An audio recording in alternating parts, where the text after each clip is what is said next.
ہاں تو جی آج کی کہانی ہے بچہ بغل میں ڈھنڈورا شہر میں۔ کہانی کا نام تو بہت مزیدار ہے اور کہانی بھی مزیدار ہے۔ گھر میں ہلچل کا سما تھا، ایسا لگ رہا تھا جیسے ایمرجنسی نافذ کر دی گئی ہے۔ گھر کا ہر فرد پریشان ادھر ادھر دوڑتا پھرتا نظر آ رہا تھا۔ تمام گھر والے ایک ہی چیز تلاش کر رہے تھے، یعنی دادی جان کا چشمہ۔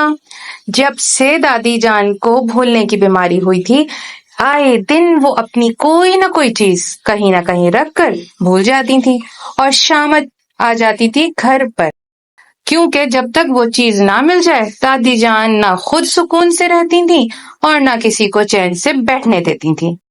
اور چشمہ تو ان کے لیے بہت حساس اور نازک معاملہ تھا جی، کیونکہ اس ضعیفی کے عالم میں بھی دادی جان اپنے بچپن کے شوق اور مشغلے کتب بینی کے بنا رہ ہی نہیں سکتی تھیں۔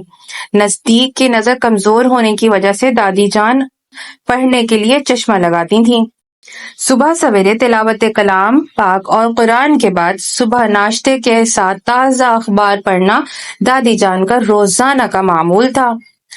کل شب ہی تو انہوں نے اپنے چھوٹے سے کتب خانے سے نسیم حجازی کی کتاب خاک اور خون نکالی تھی جو ان کو پڑھنی تھی۔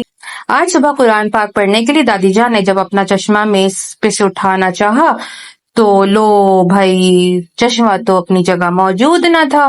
بس اسی وقت سے چشمے کی تلاش جاری تھی۔ گھر کے ہر کونے میں تلاشی لی جا رہی تھی۔ مختلف افراد مختلف سمتوں میں چشمہ ڈھونڈ رہے تھے، حتیٰ کہ واشنگ مشین، فریج اور کپڑا کی الماری تک میں چشمہ تلاش کر لیا گیا۔ امی نے تو حد ہی کر دی، امی تو باورچی خانے میں جا کے مسالوں کے ڈبوں میں بھی چشمہ ڈھونڈنے لگی۔ پریشانی میں دادی جان کا بلڈ پریشر ہائی ہونے لگا، جو ان کی صحت کے لیے صحیح نہیں تھا۔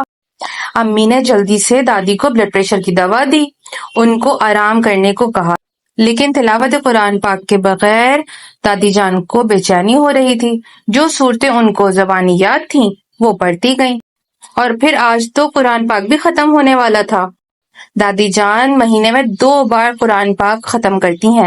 رات میں نے سونے سے پہلے خود چشمہ میز پر رکھا تھا، پھر کہاں چلا گیا؟ صبح سے کئی بار دادی جان یہ بات دہرا چکی تھی۔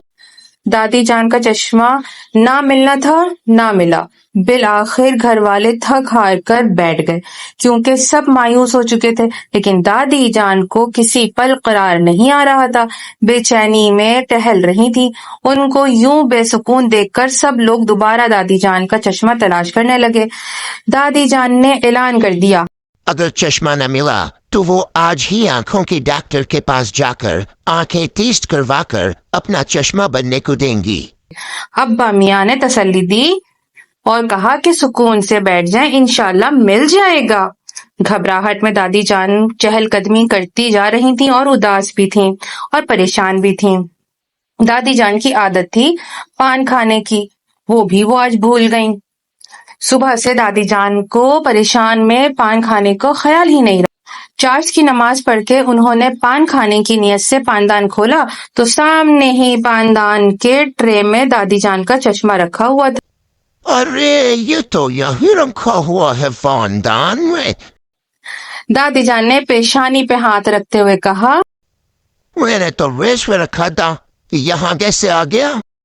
پل بھر میں پورے گھر میں خبر پھیل گئی، دادی جان کا چشمہ ان کے پاندان میں رکھا مل گیا۔ ابا میاں ہنس دیے، یہ تو وہی بات ہو گئی، بچہ بغل میں ڈھنڈورا شہر میں۔ یہ سن کر گڈو میاں نے بے سخت کہا، لیکن یہاں تو کہاوت ہی بدل گئی، چشمہ پاندان میں تلاشی گھر بھر میں۔ دادی جان جو چشمہ ملنے کے بعد پرسکون ہو گئی تھیں، ہنستے ہوئے کہنے لگی، واہ دنیا بہت خوب۔ دادی جان کو خوش دیکھ کر سارے گھر والے بہت خوش تھے۔